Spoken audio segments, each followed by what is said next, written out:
There are moments in life that feel small when they happen. A comment at lunch, a glance across the table, the way someone says your name like they're already tired of you. And then later, when you're alone and the air is too quiet, you realize that moment wasn't small at all. It was a warning. I was sitting in a booth at Maggio's on a Tuesday afternoon, the kind of place with red vinyl seats and laminated menus that smell faintly like marinara sauce. My son Daniel had suggested we meet there. Nothing fancy, nothing formal, just lunch with family.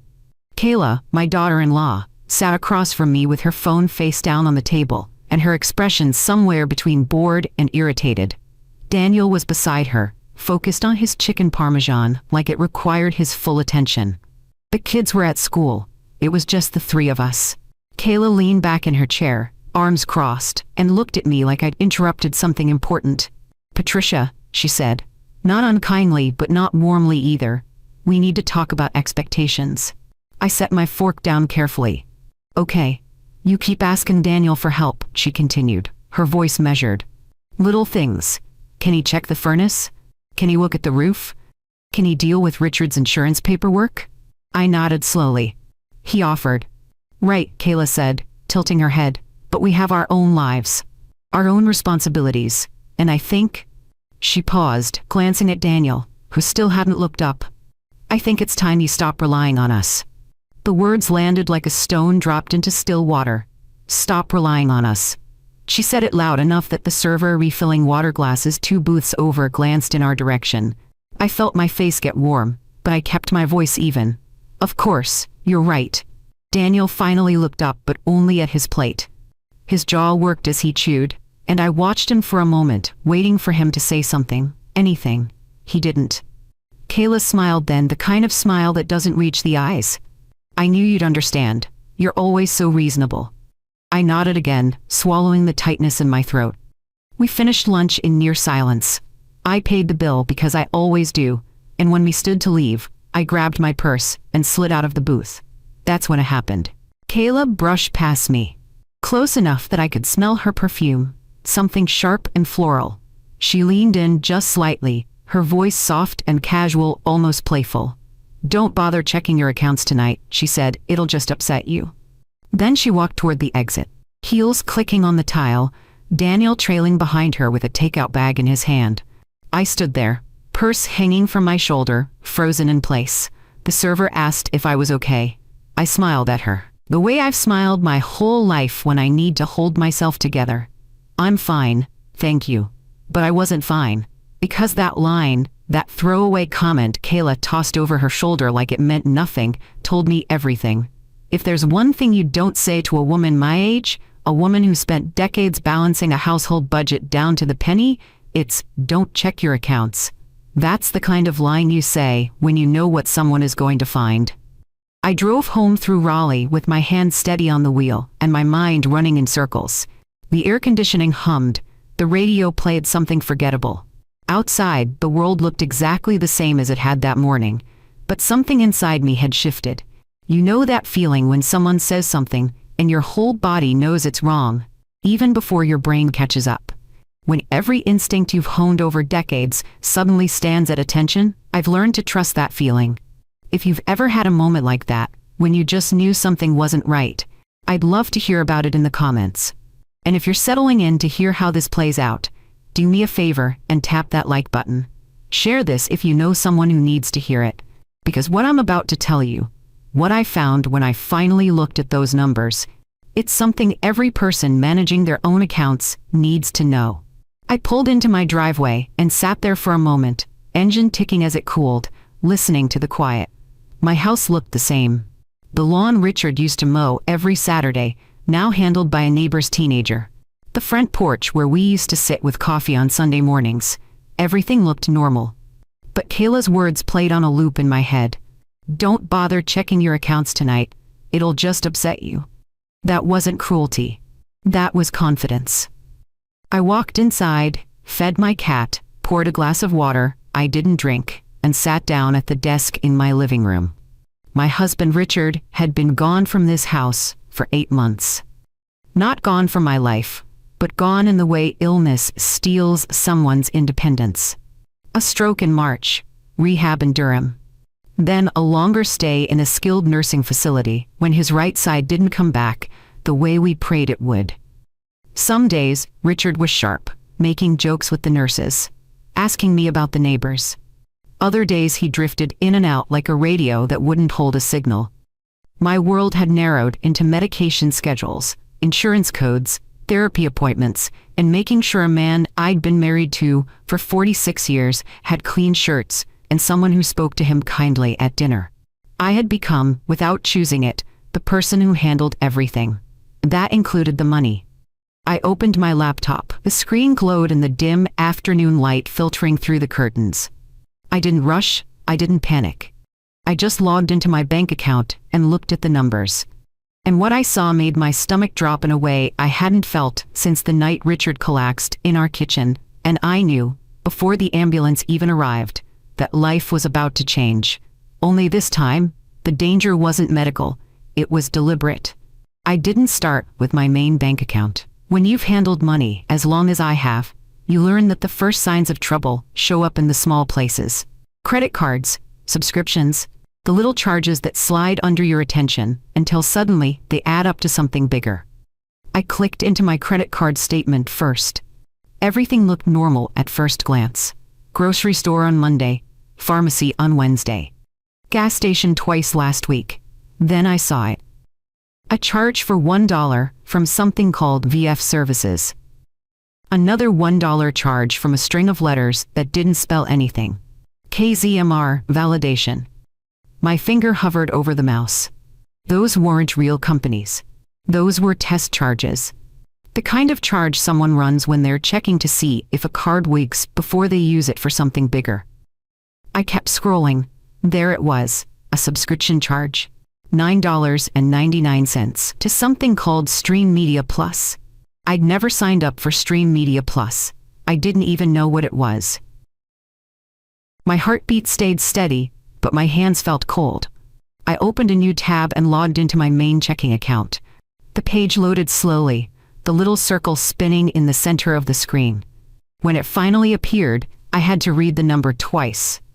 My balance was lower than it should be. Not dramatically. Not enough to trigger an overdraft, but wrong.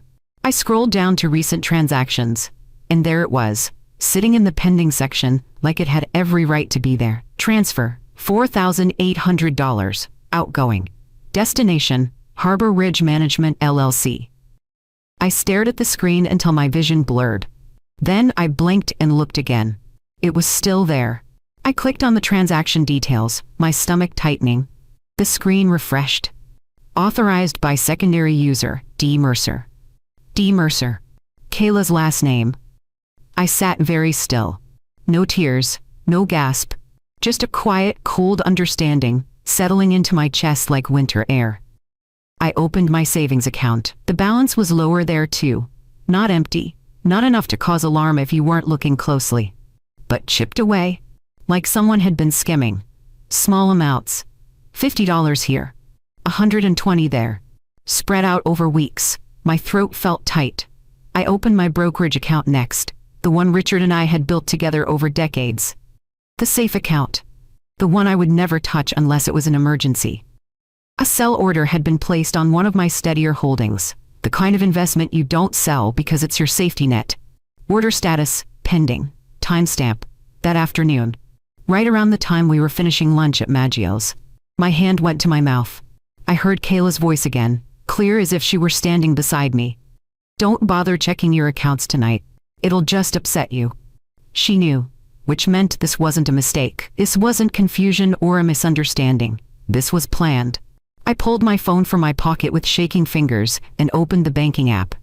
I went straight to the profile settings, the part most people never look at, because everything works fine until it doesn't. That's when I saw the second blow. My contact email had been changed. Not to something random, not to a scammer overseas. To an address I recognized. First initial, last name, a number at the end.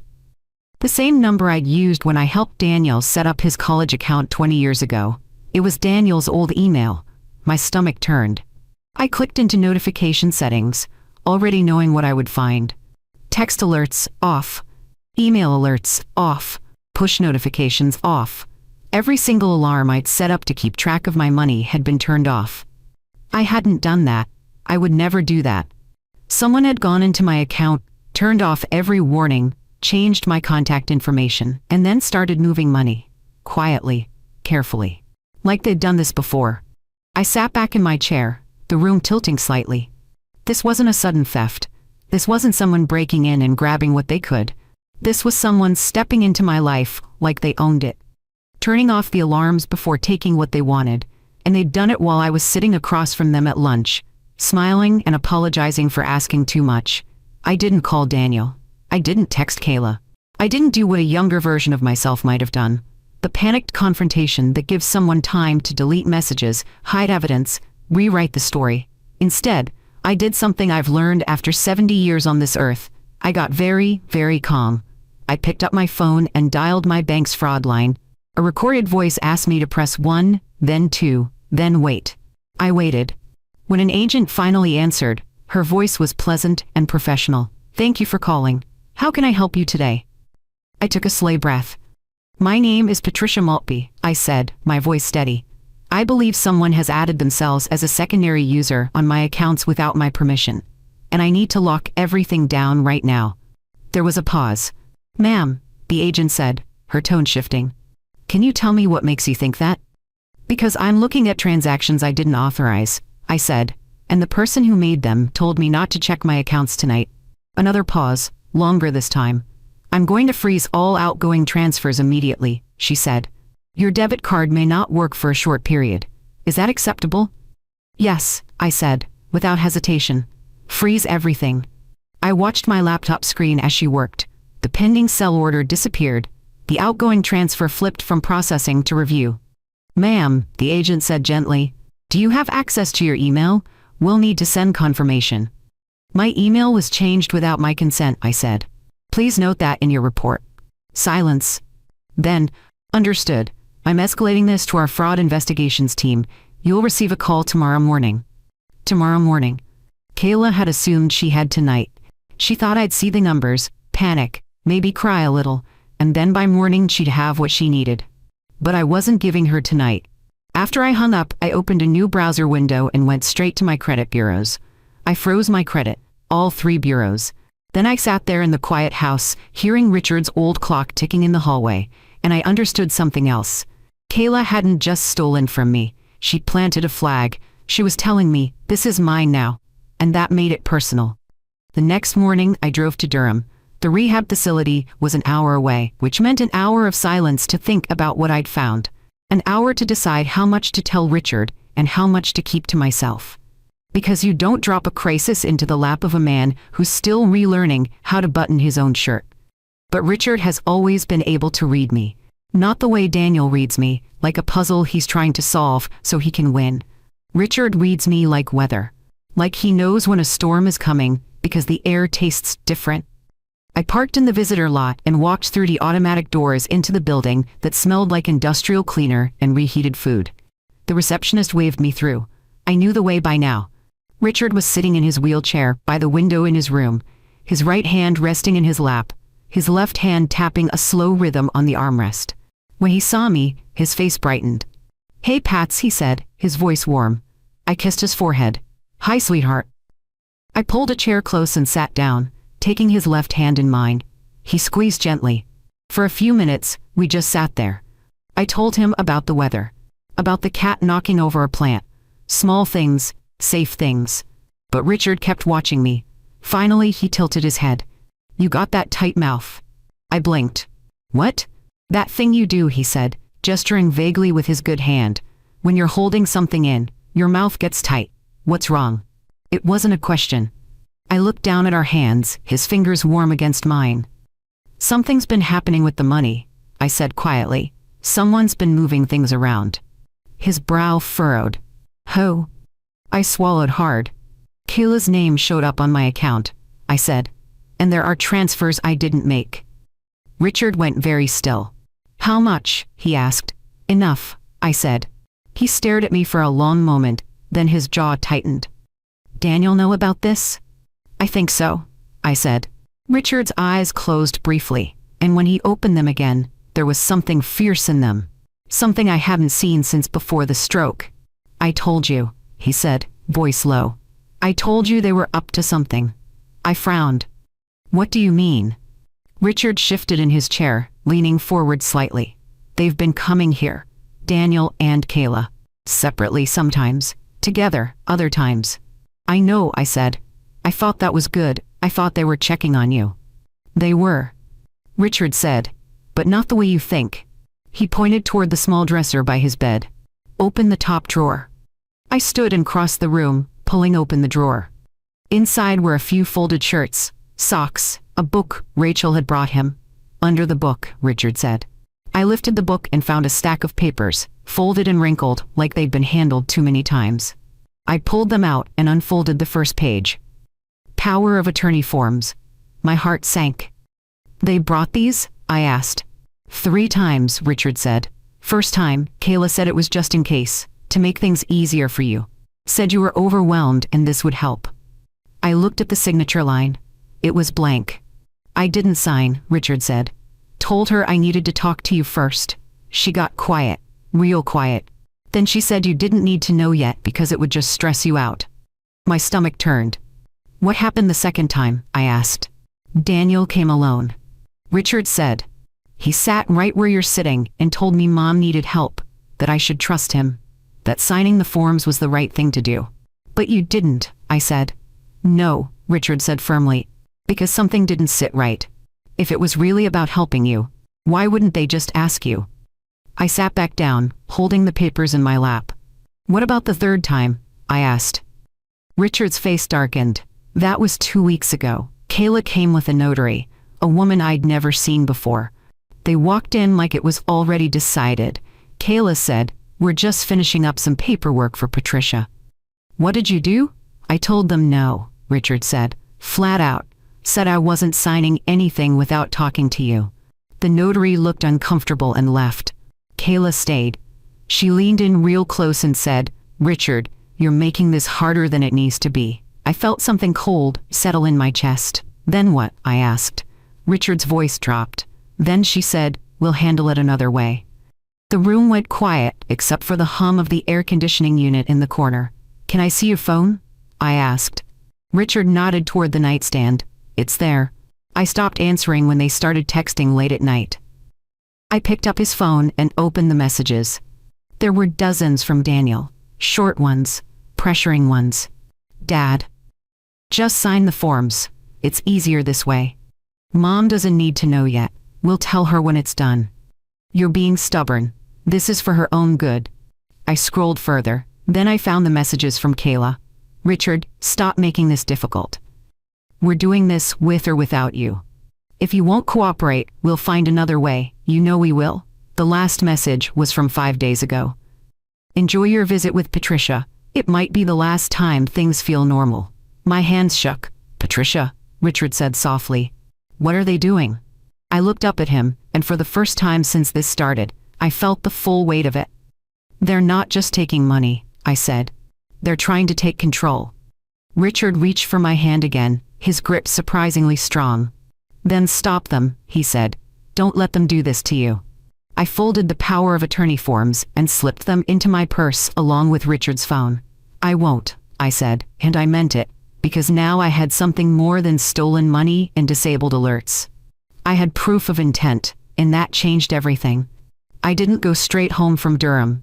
Instead, I sat in the parking lot of the rehab facility for 20 minutes, staring at the steering wheel, thinking about what Richard had told me. They were pressuring him, trying to get him to sign documents behind my back, and when he refused, Kayla had said they'd find another way. Another way. That's what I was looking at now. The transfers, the changed email, the disabled alerts. This wasn't improvised. This was planned. I pulled out my phone and called Rachel. My daughter lives 3 hours away in Richmond, Virginia. She's a financial analyst. The kind of person who reads contracts for fun and spots problems 3 steps ahead. When she answered, I could hear traffic in the background. Mom, she said, everything okay? No, I said. I need your help. There was a pause. Then her voice shifted. What happened? I told her everything. The lunch, Kayla's comment, the transfers, Richard's unsigned forms, the texts on his phone. Rachel didn't interrupt. She just listened. When I finished, she was quiet for a moment. Then she said, "I'm coming to Raleigh. I'll be there tonight." "Rachel, you don't have to." "Mom," she said firmly. "I'm coming." And that was that. Rachel arrived at my house just after 8 that evening. She walked in with a laptop bag over her shoulder, and a look on her face that reminded me of the time she was 12 and confronted a teacher who'd graded her essay unfairly. Calm, focused, ready. She hugged me, set her bag down, and said, "Show me everything." We sat at the dining room table, the one Richard built 30 years ago, and I spread out the papers. Bank statements, Richard's phone with the screenshots I'd taken, the unsigned power of attorney forms, my own phone with the banking app still open. Rachel pulled out a yellow legal pad and drew a line down the center. On one side, she wrote facts. On the other side, timeline. "Okay," she said, pen poised. "When was the last time your accounts looked normal?" I thought back. 3 months ago. I checked everything after I paid Richard's first month at the facility. Everything balanced. Rachel wrote that down.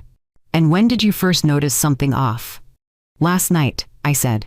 "But the small charges started showing up maybe 6 weeks ago." She nodded. "So, somewhere between 3 months ago and 6 weeks ago, someone got access." "Kayla," I said. Rachel held up a hand. "We'll get there. First, let's figure out how." She opened her laptop and pulled up a screen I didn't recognize. "Your bank requires 2-factor authentication for adding secondary users, right?" "I think so," I said. Rachel clicked through a few pages. "Okay, so to add herself, Kayla would have needed access to either your phone or your email. And to change your email, she'd need access to your phone, which means..." She stopped, looking at me. "She had my phone," I said quietly.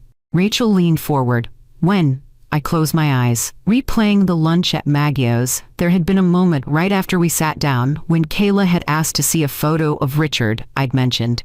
I handed her my phone. She'd smiled, scrolled through a few pictures, then said she wanted to take a photo of the 3 of us. She'd stood up, held my phone out, taken the picture, and I hadn't thought anything of it. "At lunch," I said, opening my eyes. "She asked to see photos of Richard." I gave her my phone. Rachel's jaw tightened. "How long did she have it?" "Maybe 5 minutes," I said. She took a picture, handed it back. Rachel wrote that down. 5 minutes is enough. If she knew your passcode, she could add herself as a user, change your email, disable notifications, all of it. "She knows my passcode," I said, feeling sick. "I told Daniel years ago when he was helping me set up the phone. It's my birthday and Richard's birthday combined." Rachel nodded slowly. "She didn't need to hack you, Mom. You trusted them. They used that." The words hung in the air. I looked down at the table, at all the papers spread out like evidence of my own foolishness. "I should have seen this coming," I said. "No," Rachel said sharply. "You shouldn't have had to. Normal people don't expect their family to rob them." She tapped her pen on the legal pad. "But now that we know what happened, we need to know what they're planning next." "What do you mean?" I asked. Rachel pulled up the bank statement on her laptop. "Look at the pattern. Small charges first, testing, then bigger transfers, then an attempted sale of your investments. This isn't just theft. This is preparation." "For what?" Rachel pointed to the name on the transfer. "Harbor Ridge Management.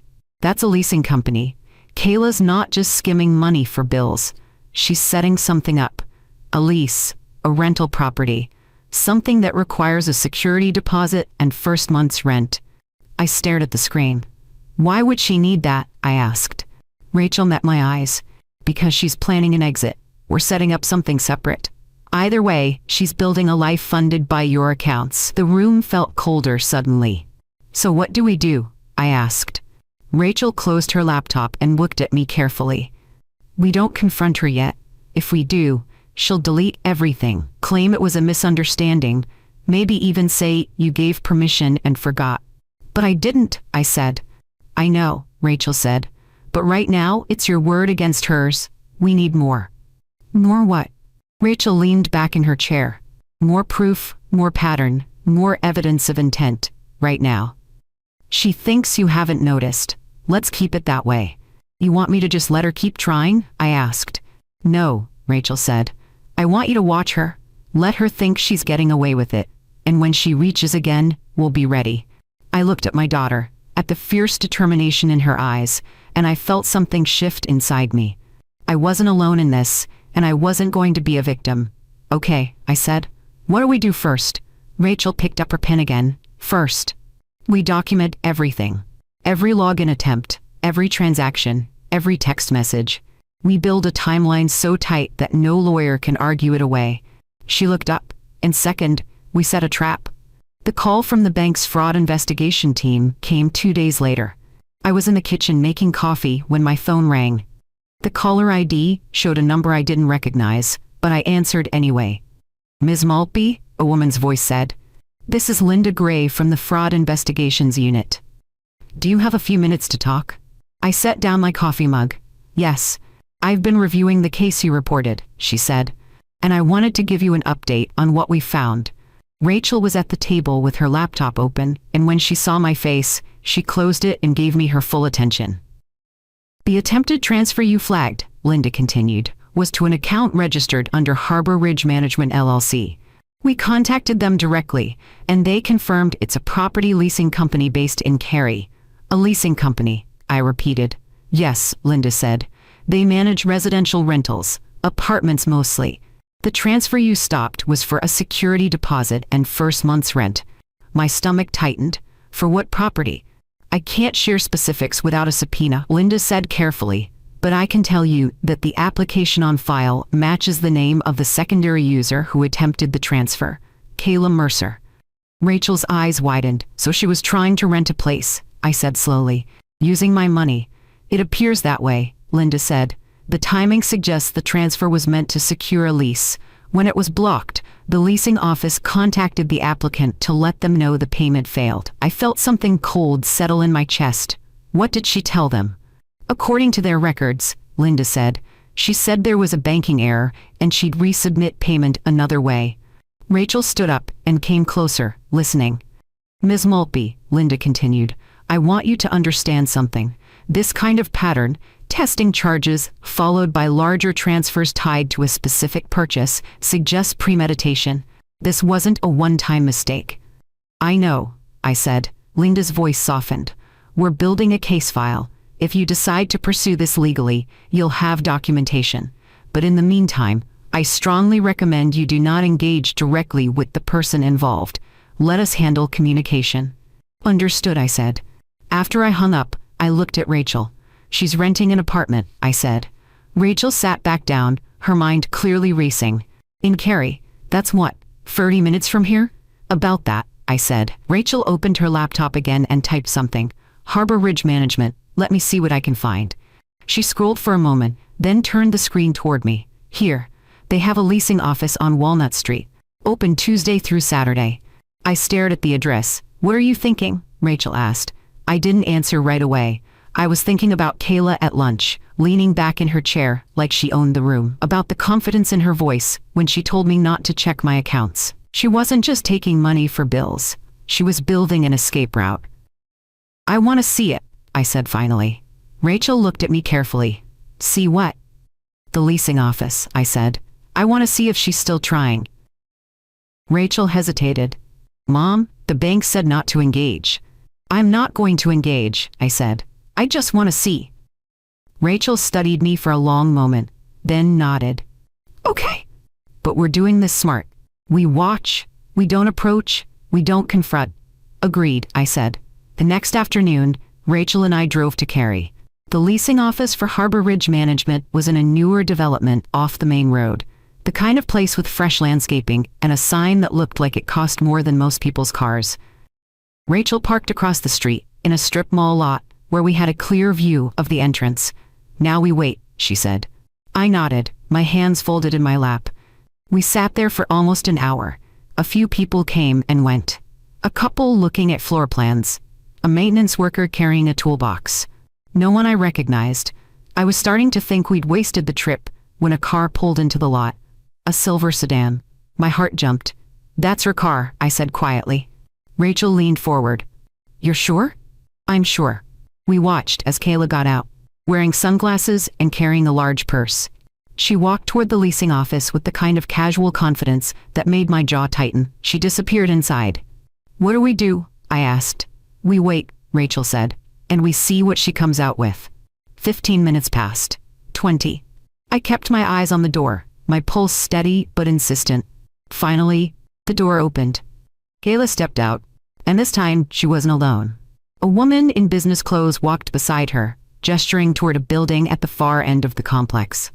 Kayla nodded, smiled, said something I couldn't hear. The woman handed her a folder. Then she handed her keys. "Keys." Rachel inhaled sharply. "Did you see that?" "I saw it," I said. Kayla shook the woman's hand, turned, and walked back to her car. She opened the door, tossed the folder and keys onto the passenger seat, and drove away. We sat in silence for a moment. "She got a lease," Rachel said finally. "She actually got a lease." I stared at the spot where Kayla's car had been, trying to process what I'd just seen. "How?" I asked. "The bank blocked the transfer." Rachel frowned. "She must have paid another way. Cash, another account, maybe Daniel's." I felt something twist in my chest. This wasn't about helping with Richard's medical bills. This wasn't about being overwhelmed by expenses. This was deliberate. Kayla was setting up a separate life, a separate space, funded by money she'd stolen from me. And she'd done it with the same ease she'd shown at lunch when she told me to stop relying on them. "Mom," Rachel said softly, "this isn't just theft." "I know," I said. Rachel turned to me. "This is control. She's not taking money because she needs it. She's taking it because she can, because she thinks you won't stop her." I looked at my daughter, at the fierce protectiveness in her eyes, and I felt something harden inside me. "She's wrong," I said. Rachel nodded. "So what do we do?" I thought about the keys Kayla had just been handed, the folder with lease paperwork, the confidence in every step she took. "We let her keep thinking she's won," I said. "And we make sure every single move she makes from here gets documented." Rachel's mouth curved into something that wasn't quite a smile. "And then?" "And then," I said, "we show her what happens when you underestimate a woman who's been keeping the books for 50 years. 3 days after we saw Kayla at the leasing office, Linda Gray called me again. "Ms. Maltby," she said, her tone more serious than before, "I need to update you on something we found in the access logs." I was sitting in my living room with Rachel, who'd decided to stay through the weekend. I put the phone on speaker. "What did you find?" I asked. "The account access attempts," Linda said carefully, "aren't just coming from one device. We trace login activity to 2 separate devices. One is registered to Kayla Mercer, but the other?" She paused. "The other is linked to a phone number registered under Daniel Mercer's name." The room went quiet. Rachel's face hardened.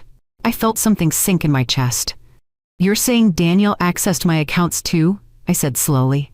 "The device attempted logins multiple times over the past 2 months," Linda confirmed. "Some were successful. Others triggered security prompts that were cleared using the backup email we discussed. The one that was changed without your knowledge." I closed my eyes. "Daniel. My son." "Miss Maltby," Linda said gently, "I know this is difficult, but it's important you understand the scope of what's happening here. This isn't just one person acting alone." "I understand," I said, though my voice sounded far away. After I hung up, Rachel reached over and squeezed my hand. "Mom," she said softly. "I knew," I said. "Part of me knew, but hearing it confirmed." I couldn't finish the sentence. Rachel nodded. "He let it happen. That's what this means. Even if Kayla started it, he knew, and he helped." I thought about Daniel at lunch, sitting beside Kayla, staring at his plate, jaw working as he chewed. Never looking up, never speaking. I'd thought it was weakness, but it wasn't. It was permission. That evening, Daniel called. I stared at his name on my phone screen for 3 rings before I answered. "Hi, Mom," he said, his voice warm and easy, like nothing had happened. Like we were still the people we used to be. "Daniel," I said. "I was just thinking about you," he continued, the words coming too smooth, too rehearsed. "I know things have been tense since lunch. Kayla feels bad about what she said. She didn't mean it the way it sounded. I didn't respond. Anyway," he went on, filling the silence, "I wanted to check in, see how you're doing. How's Dad?" "He's fine," I said. "Good, that's good." He paused. "Listen, I was thinking, you've got a lot on your plate right now, Bills, medical stuff, keeping track of everything. I know it's a lot. It is, I said carefully. So I had an idea, Daniel said, his tone brightening like he'd just solved a problem. What if I helped you organize everything? Bills, accounts, all of it. I could set up a system, make it easier for you. There it was, the offer, wrapped in concern, delivered with the kind of casual warmth that would have sounded genuine if I didn't already know what he'd been doing. You want access to my accounts, I said. No, Daniel said quickly. Not access, just, oversight, so you don't have to worry about it all alone. I looked at Rachel, who was watching me intently. Daniel, I said slowly, when did you last check my accounts? There was a pause, just a fraction of a second too long. What do you mean? He asked. I mean exactly what I said, I replied. When was the last time you looked at my bank accounts? I haven't, he said. Why would I? You handle all that. The lie came so easily. So you haven't logged in recently, I said. To check balances. To see transactions. Mom, what's going on? Daniel asked, his voice shifting, a note of something almost like worry creeping in. Did something happen? I'm asking you a question, I said. Have you accessed my accounts? Another pause. Not recently, he said finally. Maybe a while back when you asked me to check something. I don't remember exactly. I could hear him breathing on the other end of the line. Could picture him standing somewhere, running his hand through his hair, the way he always did when he was caught. Daniel, I said quietly, do you know what Harbor Ridge Management is? The silence that followed was different, heavier. I don't think so, he said. Why? Because someone tried to transfer almost $5,000 from my account to them, I said. And that someone used access that required a device linked to your phone number. I heard him swallow. Mom, I think there's been some kind of mistake. He said, his voice rising slightly. Maybe someone got hold of my information. Identity theft happens all the time. Does it? I said flatly. Yes, he said, gaining confidence now. That's probably what this is. You should report it to the bank. I can help you file a claim. I already did, I said, and they've been very helpful. Daniel went quiet. Look, he said after a moment, his tone shifting again, softer now, almost pleading. I don't know what's going on, but whatever it is, we can figure it out together. You don't need to handle this alone. I'm not alone, I said. Then let me help, he said. I'm your son. And there it was, the card he thought would work. The one he'd played my whole life when things got complicated. I'm your son. As if that erased everything. As if that made it impossible for me to see what was right in front of me. Daniel, I said, my voice steady. Did you know Kayla added herself to my accounts? What? No. I mean, she mentioned something about wanting to help, but did you know she changed my email? I interrupted. He hesitated. Mom, you're confused. Kayla wouldn't. Did you know she turned off my alerts so I wouldn't see the transactions? Silence. Daniel, I said, my voice dropping lower. At lunch, when Kayla told me to stop relying on you, you didn't say a word. You sat there. You ate your food. You didn't look at me once. I was just trying to keep the peace, he said weakly. No, I said. You were letting her say what you were both thinking. I heard him exhale shakily. Mom, please, he said. This is getting out of hand. Can we just sit down and talk, face to face? We will, I said, when the time is right. What does that mean? He asked, a note of panic creeping in now. It means, I said slowly, that I'm not the confused old woman you've been counting on. I hung up before he could respond. Rachel was staring at me, something like pride in her eyes. You okay? She asked. I set the phone down on the table and took a slow breath. No, I said honestly. But I will be. Because now I knew the truth. Daniel hadn't been silent at lunch because he was uncomfortable. He'd been silent because he already knew what Kayla was doing, and he decided I was worth less than whatever they thought they needed. That knowledge hurt in a way theft never could. But it also set me free. The morning after I hung up on Daniel, Linda Gray called with a proposal. Ms. Maltby, she said, I've been consulting with our security team, and we have an idea. It's a little unconventional, but it might give us the evidence we need to build a stronger case. I was standing in my kitchen, watching the sun come through the window. Rachel was at the table with her coffee, listening. What kind of idea? I asked. We want to set up what we call a monitored account, Linda explained. It would look like a regular savings account linked to your primary checking. We'd seed it with enough money to make it worth targeting. But every transaction would be flagged in real time, and we have a complete audit trail. You want to bait them?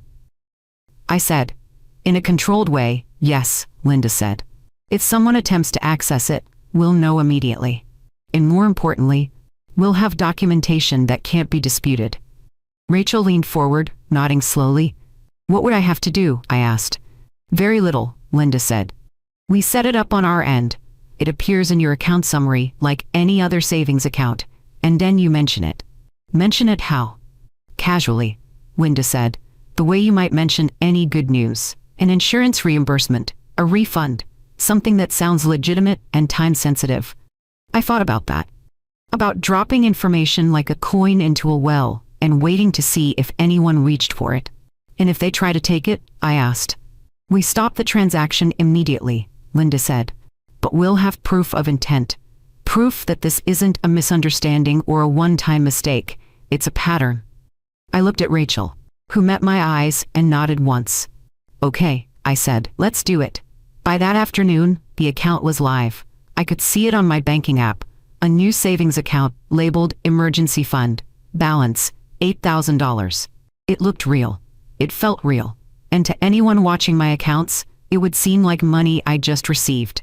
Now I needed to make sure the right people knew about it.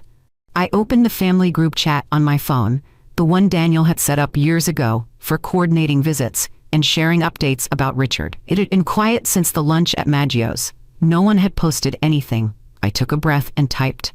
Good news. Got a call from the insurance company today. They're reimbursing some of Richard's earlier medical expenses. Should hit the account any day now. Finally, a break.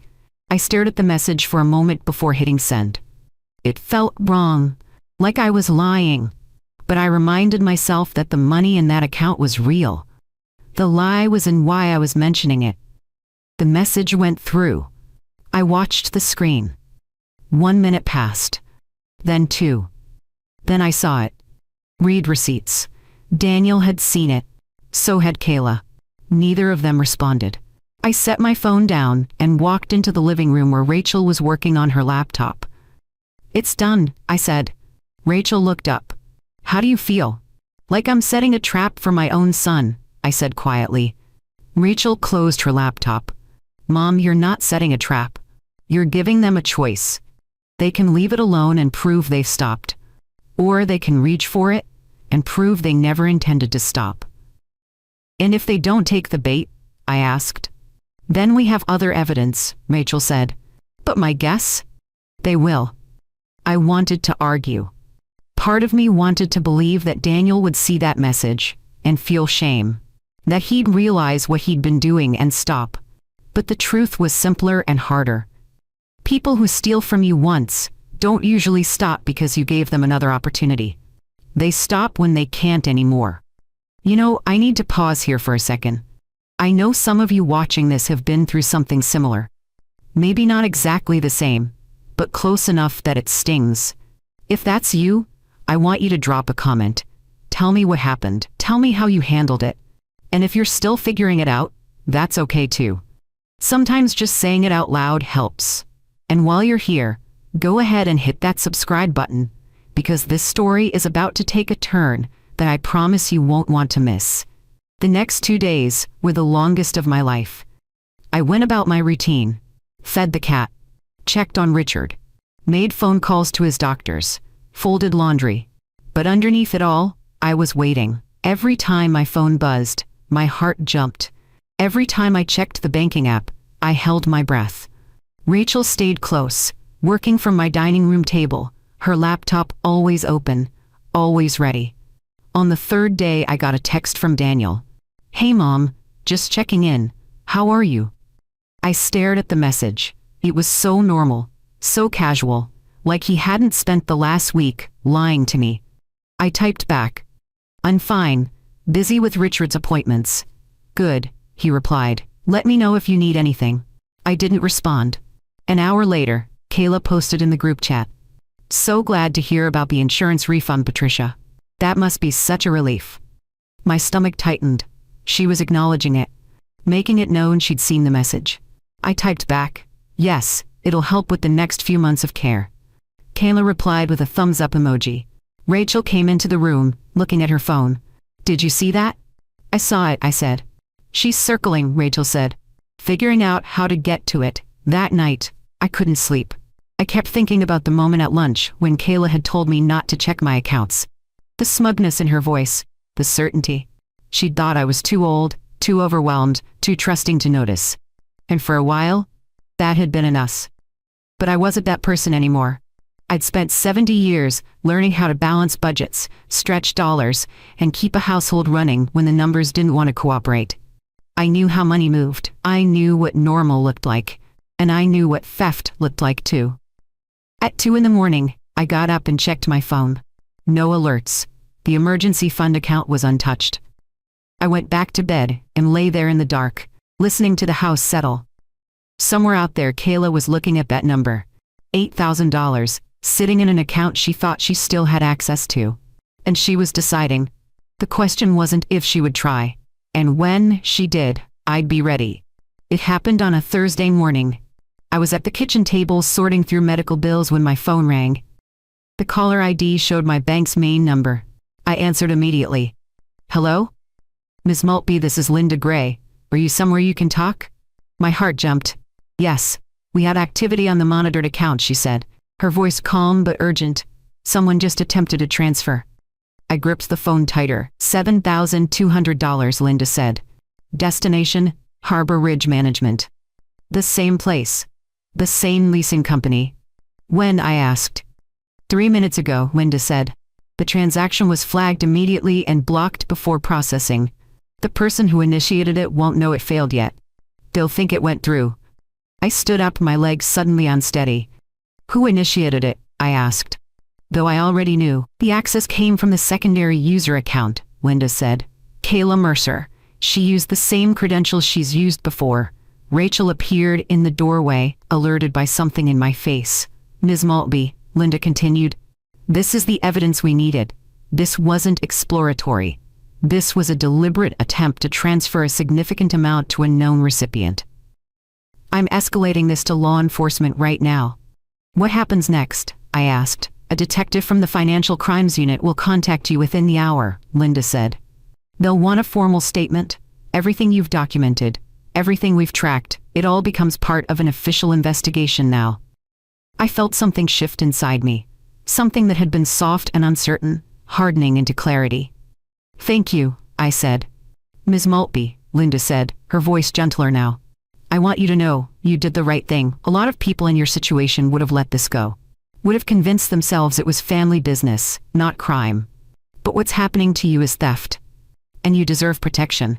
After I hung up, I looked at Rachel. She tried, I said. Kayla tried to take it. Rachel's face was grim but unsurprised. How much? $7,000, I said. Almost everything in that account. Rachel shook her head. She couldn't help herself. I sat back down at the table, my hands folded in front of me. For weeks I'd been reacting, discovering, scrambling to understand what was being done to me. But now, something had changed. I wasn't begging to be respected. I wasn't hoping Daniel would wake up and realize what he'd allowed. I was building a record that couldn't be argued away. 40 minutes later, my phone rang again. Ms. Maltby, a woman's voice said.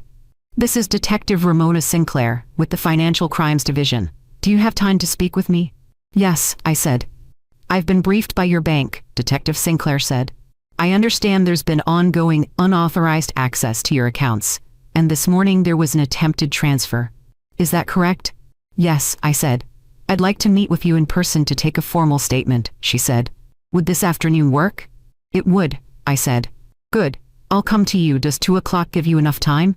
Yes, I said. Thank you. When I hung up, Rachel was watching me carefully. You okay? She asked. I thought about that question. Was I okay? My son had helped his wife steal from me.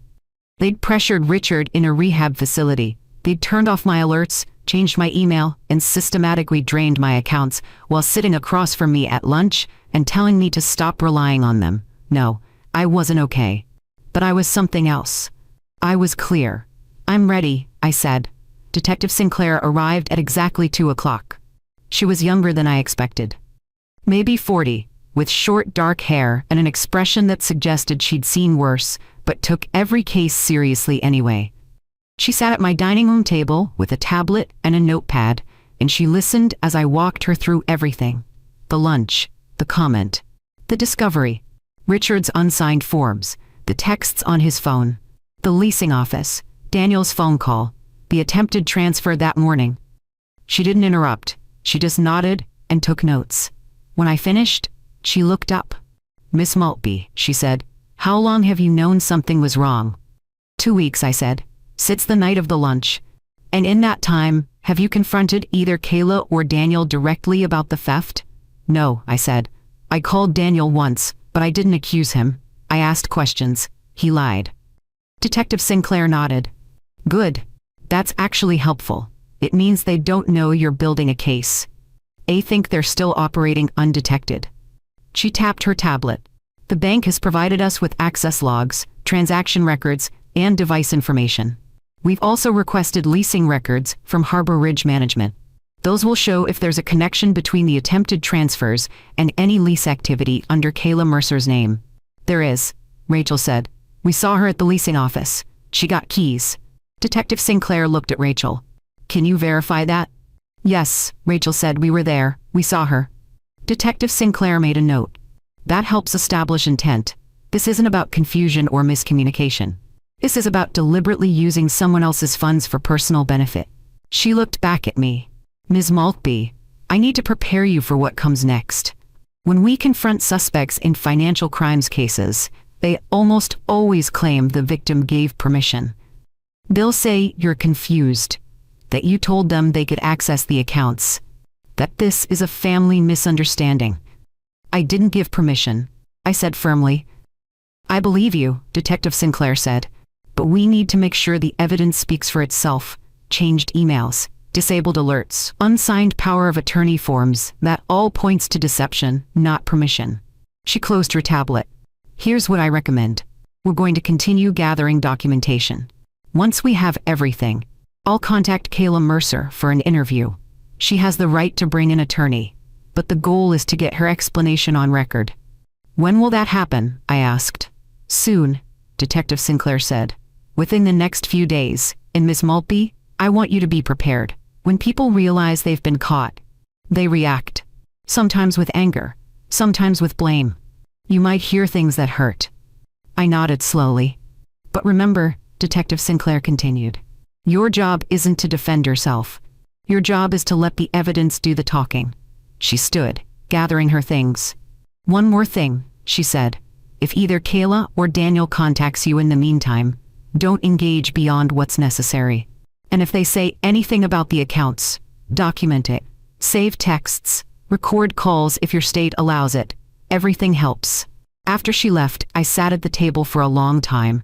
Rachel sat beside me, quiet. "You doing okay?" she asked finally. I looked at my hands, at the wedding ring I'd worn for 46 years, at the lines and age spots that told the story of a life spent working, caring, holding things together. "I spent my whole life making sure my family was taken care of," I said. "And the moment I needed them to treat me with basic respect, they saw an opportunity instead." Rachel squeezed my hand. "But I'm not the one who should feel ashamed," I said, looking up. "They are." And for the first time since this started, I felt something close to peace.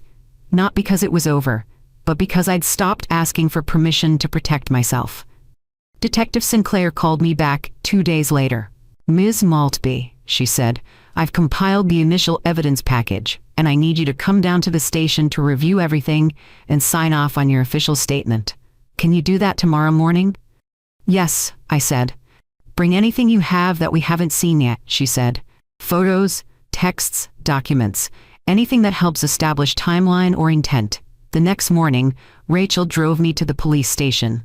It was a low brick building on the edge of downtown, the kind of place you pass every day without really noticing.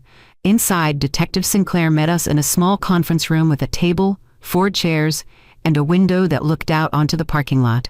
She spread documents across the table like pieces of a puzzle. Bank statements, access logs, screenshots of my account settings showing the changed email and disabled alerts, Richard's phone records, the unsigned power of attorney forms. This is what we have. Walk me through it one more time, slowly. I want to make sure we're not missing anything. I sat down and started from the beginning. The lunch. Kayla's comment. The discovery that night. Each transaction, each login attempt, each small theft that added up to something bigger. Detective Sinclair took notes, occasionally stopping me to ask for clarification. When you found the changed email, she said, did you recognize the address immediately? It was Daniel's old email, the one I helped him set up for college. She made a note. So they used something personal, something that connected directly back to your family. Yes, I said. She tapped her pen on the table. Here's what I need you to understand. When we bring Kayla in for questioning, her attorney is going to argue that you gave permission, that you're elderly, maybe confused, maybe you told them they could help and forgot. I'm not confused. I know that, Detective Sinclair said. But they'll try to make it look that way, so we need to be ready. She pulled out a printed timeline. This is what defeats that argument. Look at this. The email was changed on a Tuesday afternoon, the same day you had lunch with them. That evening, alerts were disabled. The next morning, the first test charge appeared. She looked at me. If you had given permission, why would they need to disable your alerts? Why would they change your contact email? Those are the actions of someone hiding something, not someone helping. Rachel leaned forward. What about the power of attorney forms? Those are critical, Detective Sinclair said. Richard's testimony that they pressured him, that they tried to get him to sign without telling Patricia, that shows a pattern. They wanted legal access, but when they couldn't get it, they just took it anyway. She flipped to another page. And the attempted transfer this morning, that seals it. They didn't ask, they didn't notify you. They just tried to take $7,000 and funnel it to the same leasing company where Kayla has an active lease. I stared at the documents, at the evidence of everything I'd suspected laid out in black and white. What happens now? I asked. Detective Sinclair leaned back in her chair. I've submitted a request for the full leasing file from Harbor Ridge. Once we have that, we'll have a direct connection between your money and Kayla's personal expenses. Then I'll bring her in for an interview. Will I be there? I asked. No, she said. Not for the interview. But you have the right to know what she says. And depending on what comes out of that conversation, we may move forward with formal charges. She looked at me carefully. Ms. Maltby, I need to ask you something. What do you want out of this? I thought about that question. What did I want? Did I want Kayla arrested? Did I want Daniel to face consequences? Did I want my money back? I want them to stop, I said finally. I want them to understand that I'm not someone they can just take from. And I want to make sure they can never do this to anyone else. Detective Sinclair nodded. Then we're on the right track. She gathered the documents and slid them into a folder. I'll call you when I have the leasing records. In the meantime, if anything else happens, contact me immediately. As Rachel and I walked out of the station, I felt something settle in my chest. For weeks, I'd been reacting, scrambling, trying to figure out what was happening and how to stop it. But now I wasn't reacting anymore. I was acting, and I had one more move to make. That evening, I sat in my living room and thought about Kayla at lunch, leaning back in her chair like she owned the room. The way she'd looked at me with that smile that didn't reach her eyes. She'd performed power in that moment, made sure I felt small, made sure I knew my place, and Daniel had sat there and let her. Detective Sinclair would interview Kayla in a sterile room at the police station. She'd ask questions. Kayla would have a lawyer. She'd be prepared. But that wasn't enough for me. I didn't just want Kayla to answer questions in a room where she could control the narrative. I wanted the truth delivered in the place where she'd humiliated me. I wanted her to face what she'd done in front of the person she'd dismissed. I picked up my phone and texted Kayla. I'd like to talk. Can we meet for lunch? Just family. I think we need to clear the air. I stared at the message for a moment before hitting send. Rachel walked into the room and saw my face. What did you just do? I invited them to lunch, I said. Rachel's eyes widened. Mom, the detective said not to engage. I'm not engaging, I said calmly. I'm giving them one last chance to be honest. My phone buzzed. Kayla had replied. That sounds great. How about Saturday? Our place. I smiled. Of course she wanted it at her house, where she felt comfortable, where she had control. Perfect, I typed back. See you then. Rachel sat down beside me. What are you planning? I looked at my daughter, at the concern and curiosity in her eyes. I'm planning, I said, to let them think they've won. right up until the moment they realize they haven't. Saturday came with clear skies and the kind of mild weather that makes everything feel deceptively normal. Rachel offered to come with me, but I told her no. "Is this something I need to do alone?" I said. She didn't argue, she just hugged me and said, "Call me if you need me." I drove to Kayla and Daniel's house with a folder on the passenger seat. Inside were copies of everything. Bank statements, access logs, screenshots, the timeline Rachel and I had built, Richard's texts, everything except the one piece of information they didn't know I had yet, the detectives. Kayla and Daniel lived in a newer subdivision with wide streets and houses that all looked vaguely similar. Their home was a 2-story, with beige siding and a front porch decorated with potted plants. I parked in the driveway and sat there for a moment, looking at the house. Somewhere inside, Kayla was setting the table, making sure everything looked perfect, preparing to perform the role of the gracious host who just wants to move past unpleasantness. I picked up the folder and walked to the front door. Kayla answered before I could knock, smiling wide. "Patricia, come in, come in." She was wearing a cream-colored sweater and dark jeans, her hair pulled back, looking relaxed and welcoming. I stepped inside. The house smelled like roasted chicken and something sweet baking in the oven. The dining table was set with cloth napkins and water glasses already filled. Daniel appeared from the kitchen, wiping his hands on a towel. When he saw me, his smile looked strained. "Hey, Mom," he said. "Hello, Daniel," I said. Their 2 kids, my grandchildren, were nowhere to be seen. "Where are the kids?" I asked. "Playdate," Kayla said easily. "We thought it would be better if it was just us, so we can really talk." I nodded. "That's probably wise." Kayla gestured toward the table. "Why don't we sit? Lunch is almost ready." I took a seat at the table, placing my folder beside my plate. Kayla glanced at it, but didn't ask. Daniel sat across from me, his hands folded on the table. He looked tired, like he hadn't been sleeping well.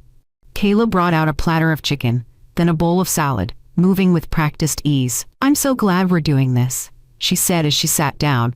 "I think we all just needed some space after that last lunch." Emotions were high. Things were said. She looked at me with an expression that might have been apologetic if it reached her eyes.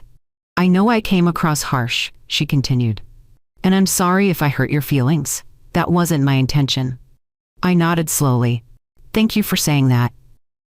Daniel relaxed slightly, like he thought this was going to be easy. Kayla served the food, passing plates with a bright smile. "So Patricia, how's Richard doing? Any improvements?" "He's stable," I said, "getting stronger every day." "That's wonderful," Kayla said. "You've been handling so much. We really do admire how you've managed everything." The words were kind, the tone was warm, but I heard what was underneath. She was resetting the narrative, making herself the reasonable one, the one who cared. We ate for a few minutes in silence, then Kayla set down her fork and folded her hands. "Patricia, I want to talk about moving forward. I think we can all agree that family is what matters most.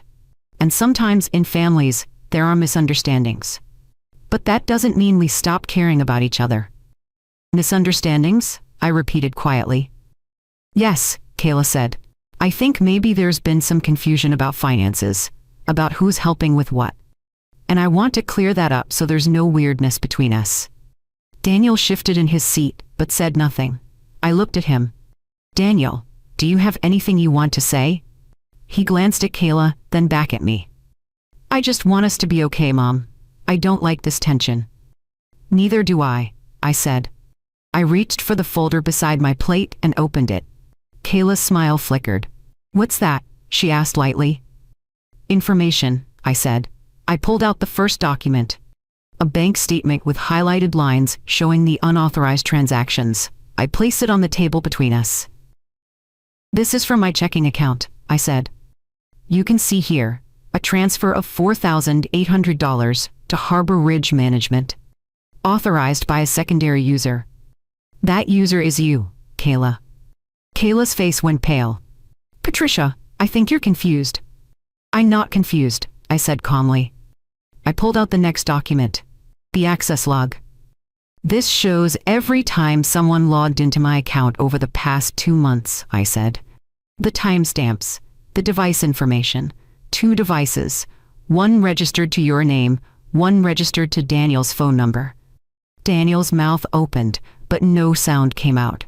I looked at him directly. You accessed my accounts, Daniel, multiple times. Mom, I can explain, he started. Don't, I said, holding up a hand. Not yet. I pulled out the screenshots, showing my changed email and disabled alerts. My contact information was changed without my knowledge, I said. My text alerts were turned off. My email was switched to Daniel's old address, the one I helped him set up 20 years ago. Kayla pushed her chair back slightly. This is ridiculous. You're making this sound like theft, I said, meeting her eyes. Because that's what it is. The room went quiet except for the hum of the refrigerator in the kitchen. I pulled out the timeline Rachel and I had created. Tuesday afternoon, I had lunch with you both, I said, running my finger down the page. That same afternoon, my email was changed. That evening, my alerts were disabled. The next morning, test charges appeared on my credit card, and 2 days after that, the first large transfer was attempted. I looked up at Kayla. All of this happened after you held my phone at lunch. After you asked to see photos of Richard and took your time giving it back. Kayla's jaw tightened. You're twisting this. Am I? I asked. Then explain the attempted transfer from 3 days ago, $7,000, to the same leasing company? For the apartment you're renting in Cary. Kayla's eyes widened. Daniel made a choking sound. Kayla, what is she talking about? I turned to my son. She used my money to secure a lease. Rachel and I watched her pick up the keys. Daniel stared at Kayla like he was seeing her for the first time. That's not, Kayla started, but her voice faltered. I leaned forward, keeping my tone steady. Daniel, I need you to answer one question, and I need you to answer it honestly. He looked at me, his face gray. Did you know Kayla was accessing my accounts? I asked. The silence stretched. Daniel's hands trembled on the table. Did you know she changed my email? I asked again. Did you know she turned off my alerts? His eyes filled with tears. Mom, yes or no? I said. His voice came out barely above a whisper. Yes. The word landed like a stone. Kayla turned to him, her expression sharp. Daniel, I knew, he said, louder now, his voice cracking. I knew she was doing it. She said we were drowning. She said the credit cards were maxed out. She said if we didn't get ahead of it, we'd lose everything. So you let her steal from me, I said. It wasn't supposed to be stealing, Daniel said desperately. We were going to pay you back, once we got stable, once things settled. When? I asked. When were you going to tell me? He didn't answer. I looked at Kayla, whose face had shifted from defensive to something colder. You think you're so smart, don't you? She said quietly. Coming here with your little folder, making your case. I don't think I'm smart, I said. I know I'm right. Kayla leaned forward. And what exactly do you think happens now, Patricia? You ruin your son's life? You destroy your relationship with your grandchildren? For what, a few $1,000s? For my dignity, I said. Kayla laughed, sharp and bitter. Dignity. You're 70 years old. You're overwhelmed. Everyone feels sorry for you. But you think refusing help makes you strong? I held her gaze. I didn't refuse help. I refused theft. Daniel dropped his face into his hands. And then, from outside, I heard it. Car doors closing. Footsteps on the walkway. The doorbell rang. 3 firm chimes. Kayla froze. Kayla stared at the door. Daniel lifted his head from his hands, his face confused. I stood up, smoothing my cardigan. I should get that, I said quietly. Kayla's voice came out too high. We're not expecting anyone. I know, I said. I walked to the front door and opened it. Detective Sinclair stood on the porch with another officer in plain clothes, both holding badges. Miss Maltby, Detective Sinclair said. Good afternoon. Behind me, I heard Kayla's breath catch. Detective Sinclair's eyes moved past my shoulder into the house, landing on Kayla. Miss Mercer? She asked. Kayla stood frozen at the table, her face drained of color. Yes? I'm Detective Sinclair with the Financial Crimes Division, she said, stepping into the entryway. I need to speak with you about attempted unauthorized transfers from Miss Maltby's bank accounts. The air in the room shifted. Daniel stood up so fast his chair scraped against the floor. What? Detective Sinclair's partner, a tall man with graying hair, moved to stand beside her. Ms. Mercer. Detective Sinclair continued, her tone professional and measured. We also have documentation from Harbor Ridge Management. Records show a lease application in your name associated with the attempted transfers we've been investigating. Kayla's mouth opened, but nothing came out.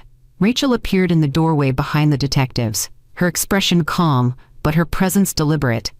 She met my eyes and nodded once. Then she turned to Kayla. We saw you at the leasing office, Rachel said, her voice steady. 3 days ago. You walked out with a folder and keys in your hand. Kayla's face went from pale to red. You're following me? We were protecting our mother, Rachel said simply. Daniel turned to Kayla, his voice rising. You got an apartment? Kayla whipped around to face him. Don't you dare start. You said we needed a backup plan. A backup plan isn't stealing from my mother, Daniel said, his voice breaking. I thought you were paying bills. I thought you were handling credit cards. I was, Kayla snapped. And everything else you were too weak to deal with. The words hung in the air like smoke. Detective Sinclair cleared her throat. Ms. Mercer, I'd like to conduct this interview at the station. You have the right to have an attorney present. Kayla's eyes darted between me, the detective, and Daniel. This is insane. Patricia, tell them. Tell them this is a family matter. I looked at her for a long moment. It stopped being a family matter, I said quietly. The moment you decided my bank account was yours. Kayla's voice rose. I was helping. You were overwhelmed. Richard's care was expensive. We were stepping in. Rachel stepped forward. Then why rent yourself an apartment in Cary? How does that help with Richard's care? Kayla's jaw clenched. That's none of your business. It is when you're using my mother's money, Rachel said. Detective Sinclair pulled out a small notebook. Ms. Mercer, the lease records we obtained show the security deposit and first month's rent totaling $7,400. The attempted transfers from Ms. Maltby's accounts match that amount exactly. Kayla's hands balled into fists. This is ridiculous. You're all acting like I committed some crime. You did, I said. The room went silent. Kayla turned to me, her eyes blazing. You called the police on your own family? Do you have any idea what this does? What this means for Daniel, for your grandchildren? I met her gaze without flinching.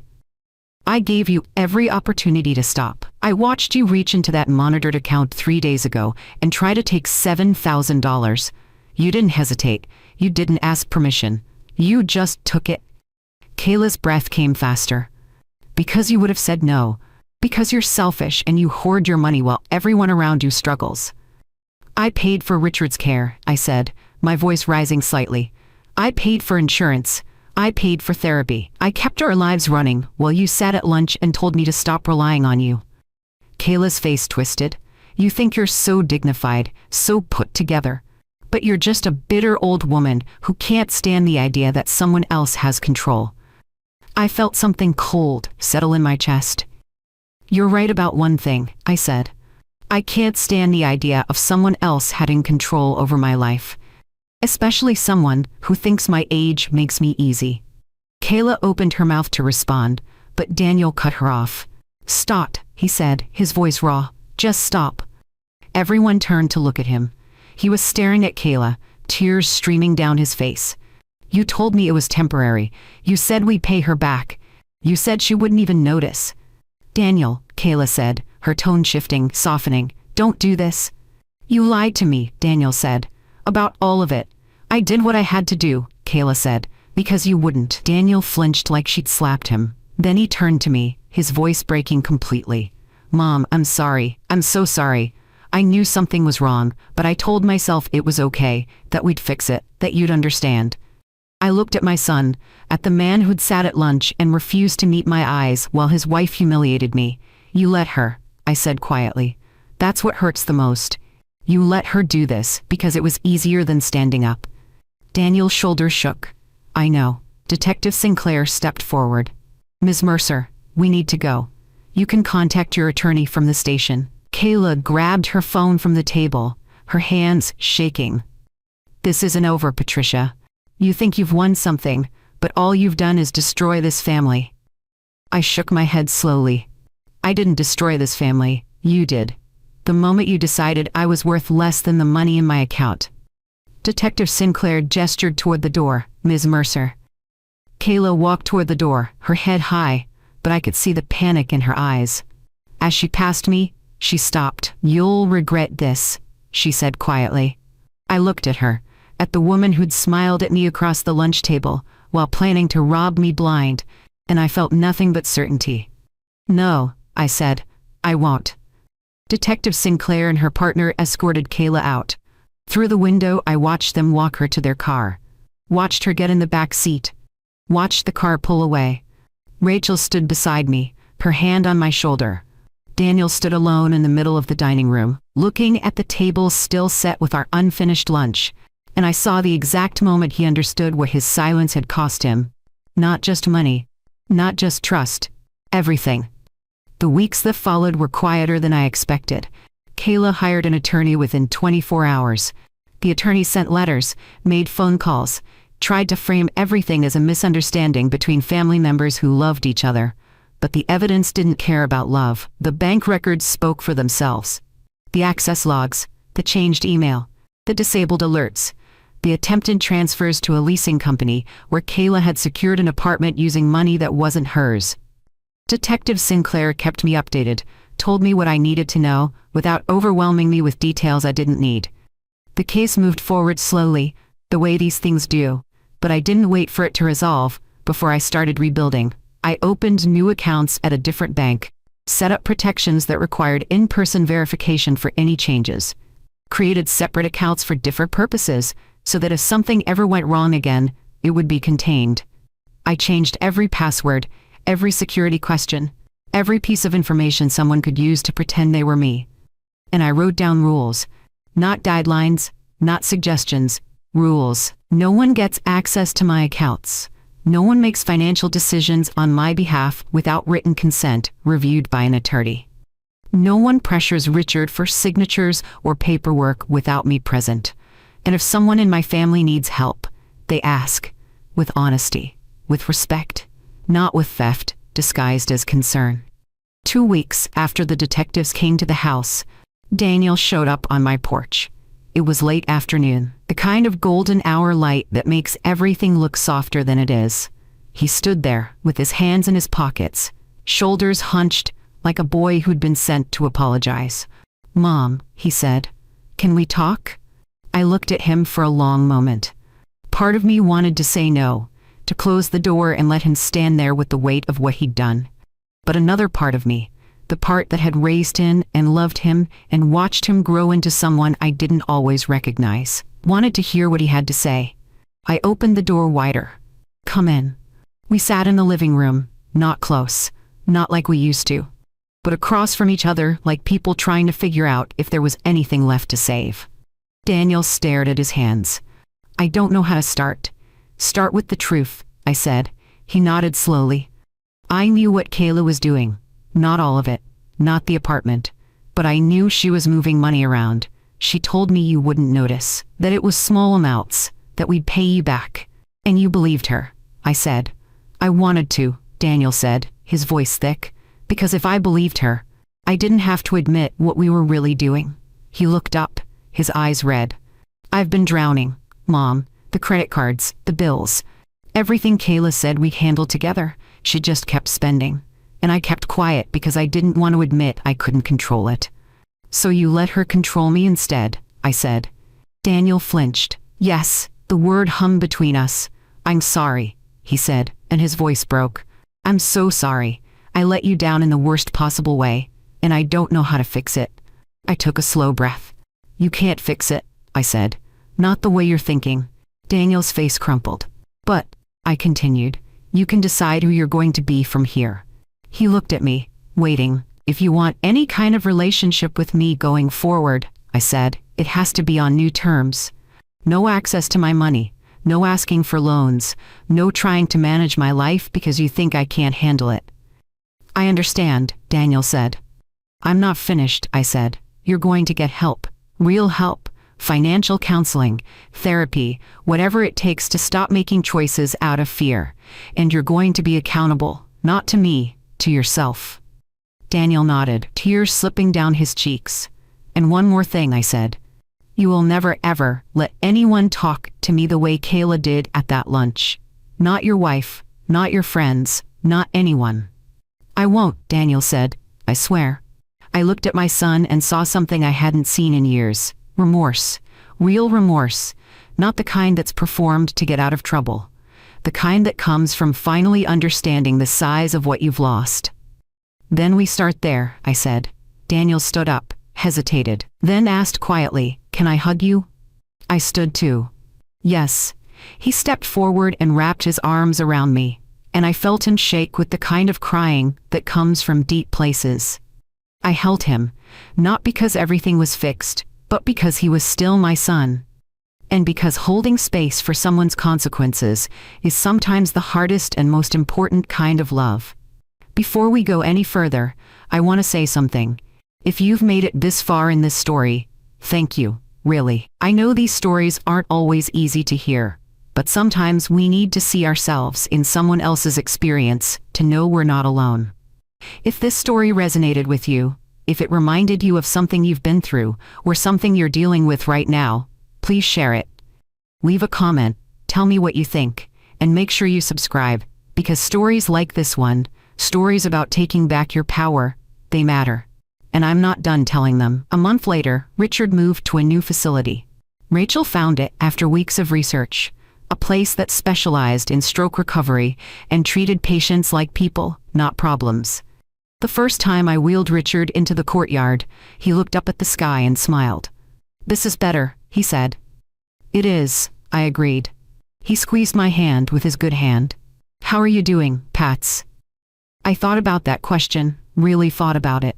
A few months ago, I would have said fine out of habit, would have brushed past the question because I didn't want to burden anyone. But now I answered honestly. I'm tired, I said. But I'm okay. Richard nodded, studying my face. That girl thought she could talk to you any way she wanted. I know, I said. And you didn't yell, Richard said, admiration in his voice. You didn't beg, you just handled it. I smiled. I checked the numbers. Richard laughed, the sound warm and familiar. That's my girl. We sat there for a while, watching the late afternoon sun filter through the trees. And for the first time in months, the air didn't feel heavy. I thought about Kayla at that lunch, leaning back in her chair, telling me to stop relying on them. Thought about Daniel, keeping his eyes down, refusing to look at me. They'd tried to put me in my place. They'd assumed my age meant I was too tired, too overwhelmed, too trusting to notice what they were doing. But they were wrong, because the moment I sat down at my desk that night and opened my laptop, the moment I saw those numbers and decided to act instead of accept, everything changed. I stopped being the version of myself they thought they could control, and I became the woman I'd always been underneath. The one who balances accounts, the one who asks hard questions, the one who doesn't apologize for protecting what's hers. People ask me now, what happened after that lunch? They want to know if Kayla faced charges, if Daniel and I reconciled, if everything worked out in some neat, satisfying way. And I tell them the truth. The legal process is slow. Relationships take time to rebuild, if they rebuild at all. Some things don't get wrapped up in a bow. But here's what did happen. I stopped waiting for permission to protect myself. I stopped making excuses for people who chose convenience over respect.